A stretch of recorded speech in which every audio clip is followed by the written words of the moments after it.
I was part of an island exploration team in the Indian Ocean. I was the only survivor, Part 4. Written by Blackwings 16. Hello everyone. I know that I said I would be posting more regularly, but I had another episode. It was pretty bad this time, but I was able to plead for a laptop in order to post. I apologize for the wait, but I will try to start where I left off last. Let's see. It took us about 2 days to gather everything that we could into the 2 powered boats, as well as into 2 small kayaks. We took all the food, water, and medical supplies that we could fit. The team consensus was to go to the northernmost island, the one that was furthest from where we had seen those wolf-like things.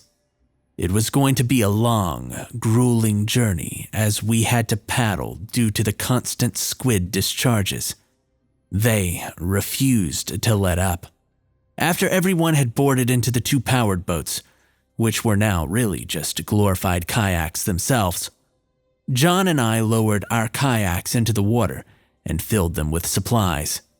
When everything was good and ready to go, we set off, leaving the Sea Dragon empty and floating aimlessly. Bert estimated that it would be about a 3-hour paddle to the island, and that we should all stay in a tight pack as to not leave any stragglers to be picked off by anything.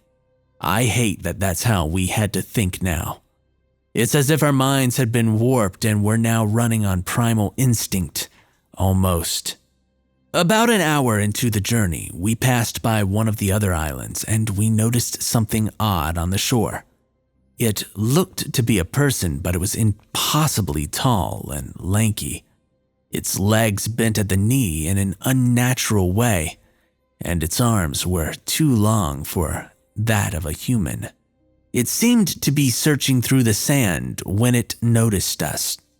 With a movement so fast that I barely noticed it, the being shot up onto its legs and turned towards us. I didn't know what to expect. For it to charge us? To have 10 more of them come into view? To have one come up from beneath the water, maybe. Who knows, but I was panicked. However, my panic turned to confusion when I saw the being lift its long, lanky arm and wave. We all looked at each other in fear and confusion as this weird humanoid figure gave us a friendly wave from the shore of the island. The tension of the group broke when we heard the loud laughter coming from Bert.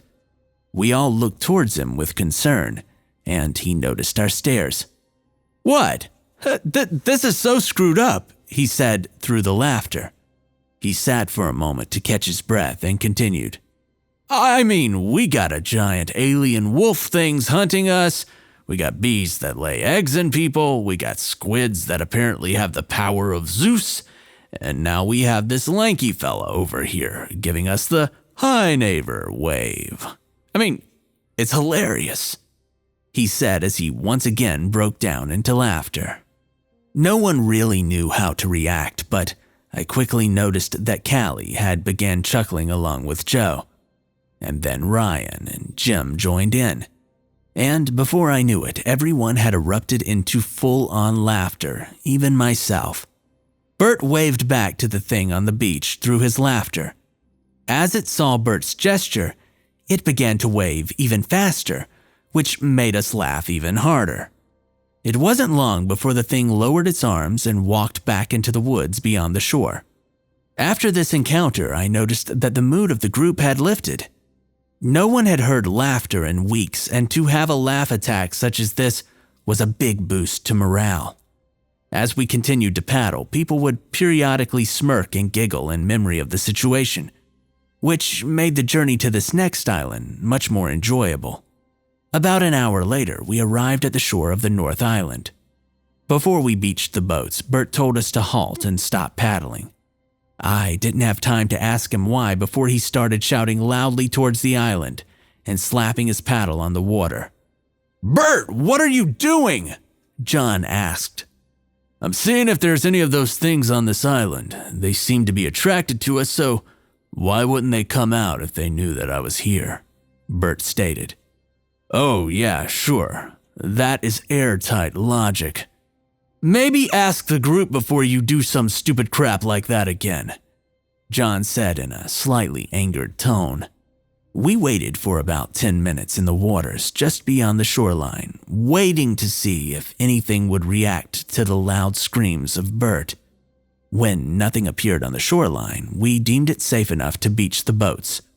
As we paddled towards the shore, Jim noticed one of the squids that had become an all too common sight. "These things are just everywhere, aren't they?" Jim said as he flipped the bird to the squid as it swam by. I chuckled at this as we paddled closer to the shore. We beached the boats and began to unload the gear. We decided to have Nate, John, Joe, and Helen stay behind on the beach, as Joe was still injured and wouldn't be able to keep up. The rest of us would stick together as we cut through the forest and tried to find natural resources or another place to set up camp, one that was less exposed than the beach. We found a small clearing on the shoreline and decided that it was a good entrance to start at. As we walked through the jungle, I noticed that this island was much more vibrant with plant life and tree life. It all seemed to be thriving. There were plants, vines, and trees that I had never before seen, and some were even in colors that seemed unnatural. I even came across a yellow-spotted red tree. I didn't really know what to think of it, but nothing really surprised me at this point. Nothing had tried to kill us yet, so I was just taking in the beauty of the plant life before me. We kept walking and walking until we found a clearing near a small waterfall that looked like something out of one of those travel books listing natural paradises. I was taken aback by the beauty, but I was also cautious as this seemed similar in the description to where Joe was attacked and Craig was killed. The team searched around, making sure that the clearing was safe. We searched the perimeter as well as the pool of water that the waterfall was pouring into. It looked to only be about 4 feet deep and crystal clear. The only movement that we saw in the water were schools of strange fish, but there were no large predators to our relief. The team decided to find a nice sitting place to rest as we had been hiking all day and we needed to catch our breaths. I sat with Stephanie and held her tight as we finally had a moment to relax. As she lay in my arms, she noticed a colorful small flower to our left that seemed to be dying due to dehydration. Stephanie quickly stood up and gathered a handful of water from the waterfall. She poured it on the dying flower. I looked at her with affectionate eyes due to her small act of kindness, but was quickly interrupted to something large moving through the tree line. Everyone stood up and gathered in a group at the corner of the clearing. Bert, Callie, Marco, and myself were all armed with handguns as we waited in fear to see whatever hellish creature was coming next. The large footsteps became louder and louder until a figure stepped into the clearing. I honestly don't know how to describe it to this day. All that I can say is that it looked like a human, with the same body and figure as one. However, it was made of wood. It had all sorts of plant life growing on it, and it had no facial features. Just more bark where the eyes and mouth should have been. It approached us slowly. As it drew closer, Bert raised his gun and shouted for it to back off. In response to his threat, the wood creature raised its hands as if in surrender. Bert kept his gun fixated on it. It slowly lowered one of its hands to reveal a small wooden cup of strange liquid. Using its other hand, it reached out towards its chest. I saw one of the human-like fingers on its hands grow into a small scalpel-like blade. It made an incision on its chest. A strange green liquid began to ooze from the opened wound. All we could do was watch in confusion as this creature seemed to be wanting to show us something. It then pointed towards the wooden cup of liquid, dipped its finger in, and began to apply the liquid to the fresh gash across its chest. In seconds, the once opened gash began to close before our very eyes. I was amazed, to say the least. The creature then slowly approached the group. Guns were pointed towards it, and it handed the liquid to Stephanie. It then turned its back to us and approached where Stephanie and I had once sat. The flower that Stephanie had just watered was now being plucked up by the being. After doing so, it again approached us slowly and handed the flower to Stephanie in a seemingly friendly and grateful gesture. It then slowly paced away from us and, before entering into the tree line, turned to us and tipped its head, and then disappeared into the trees. "Okay, what actually was that?" Stephanie asked. "Kid, I have a feeling that we're going to be saying that a lot on these islands. It's best not to think about it. That thing seemed friendly, so why don't we put it in the back of our minds and gather some supplies," Bert said. There wasn't much else that anyone could say in response to that.